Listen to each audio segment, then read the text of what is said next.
ایک اور حدیث ہے 159۔ حضرت عمر بن خطاب رضی اللہ تعالیٰ عنہ فرماتے ہیں کہ جب حضور صلی اللہ علیہ وسلم اپنی ازواج سے علیحدہ ہوئے تو میں مسجد میں داخل ہوا تو لوگ کنکریوں کو پلٹ رہے تھے اور کہہ رہے تھے رسول اللہ صلی اللہ علیہ وسلم نے اپنی ازواج کو طلاق دے دی ہے، یہ بات پردے کا حکم نازل ہونے سے پہلے کیا تھا۔ حضرت عمر رضی اللہ تعالیٰ عنہ نے کہا میں آج ضرور بتاؤں گا۔ میں حضرت عائشہ کے پاس آیا، میں نے کہا اے بنت ابو بکر، کیا آپ کی طرف سے رسول اللہ صلی اللہ علیہ وسلم کو تکلیف پہنچی ہے؟ حضرت عائشہ نے فرمایا اے ابن خطاب، مجھے اور آپ کو کیا، آپ اپنے عیب دیکھیں۔ میں حضرت حفصہ بنت عمر کے پاس گیا تو میں نے کہا اے حفصہ، کہ آپ کی طرف سے رسول اللہ صلی اللہ علیہ وسلم کو تکلیف ہوئی؟ اللہ کی قسم میں جانتا ہوں کہ حضور صلی اللہ علیہ وسلم آپ سے محبت نہیں کرتے ہیں، اگر میں نہ ہوتا تو حضور صلی اللہ علیہ وسلم ضرور تجھے طلاق دے دیتے۔ حضرت حفصہ بہت زیادہ رونے لگیں۔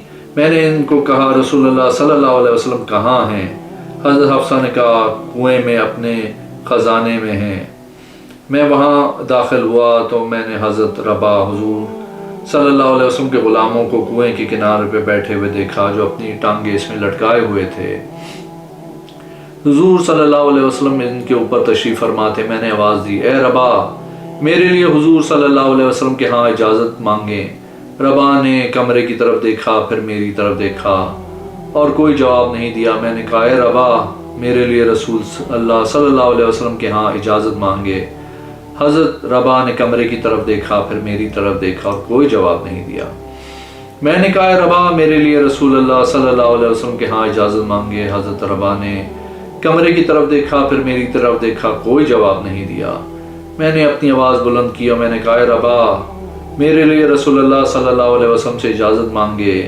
میں نے خیال کیا کہ ہو سکتا ہے رسول اللہ صلی اللہ علیہ وسلم نے گمان کیا کہ حفصہ کے لیے آیا ہوں۔ اللہ کی قسم اگر حضور صلی اللہ علیہ وسلم مجھے حفصہ کی گردن اتارنے کا حکم دیتے تو میں ضرور اس کی گردن اتار کے لے آتا۔ میں نے اپنی آواز بلند کی، میری طرف اجازت کا اشارہ کیا گیا تو میں حضور صلی اللہ علیہ وسلم کے پاس آیا۔ آپ صلی اللہ علیہ وسلم چٹائی پہ لیٹے ہوئے تھے۔ میں بیٹھ گیا۔ آپ صلی اللہ علیہ وسلم نے تہمت پہنا ہوا تھا، اس کے علاوہ آپ صلی اللہ علیہ وسلم کے جسم اتھر پہ کوئی کپڑا نہ تھا۔ آپ صلی اللہ علیہ وسلم کے جسم اقدس پہ چٹائی کے نشان تھے۔ میں نے حضور صلی اللہ علیہ وسلم کے خزانے کو دیکھا، اس میں ایک ساعت تھا جو کمرے کے لیے کنارے میں لٹکے ہوئے تھے۔ میری آنکھوں سے آنسو جاری ہو گئے۔ میں نے فرمایا اے ابن خطاب، کیا ہوا تجھے؟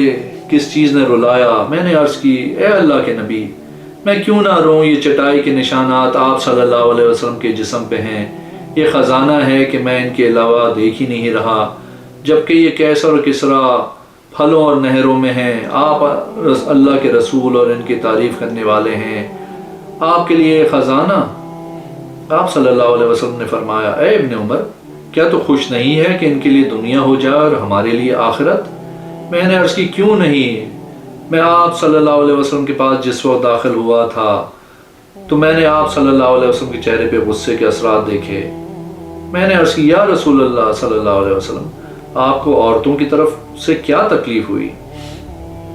اگر آپ صلی اللہ علیہ وسلم ان کو طلاق دیتے ہیں تو اللہ اور ان کے فرشتے اور جبریل اور میکائل اور میں اور ابو بکر اور ایمان والے آپ صلی اللہ علیہ وسلم کے ساتھ ہے۔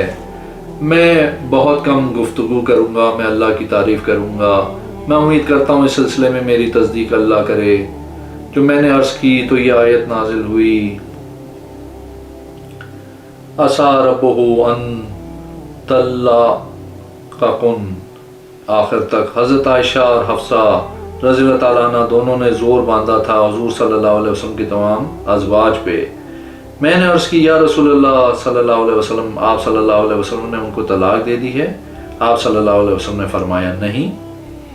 میں نے عرض کی یا رسول اللہ صلی اللہ علیہ وسلم، میں مسجد میں داخل ہوا تو صحابہ کرام کنکریوں کے ساتھ کھیل رہے تھے اور کہہ رہے تھے حضور صلی اللہ علیہ وسلم نے اپنی ازواج کو طلاق دے دی ہے۔ آپ صلی اللہ علیہ وسلم نے فرمایا ان کے پاس جاؤ اور ان کو بتاؤ کہ آپ صلی اللہ علیہ وسلم نے طلاق نہیں دی۔ فرمایا ٹھیک ہے، اگر تو چاہے تو میں مسلسل بتاتا رہوں گا، یہاں تک کہ غصہ آپ کے چہرے سے چلا گیا، یہاں تک کہ آپ صلی اللہ علیہ وسلم کے چہرے سے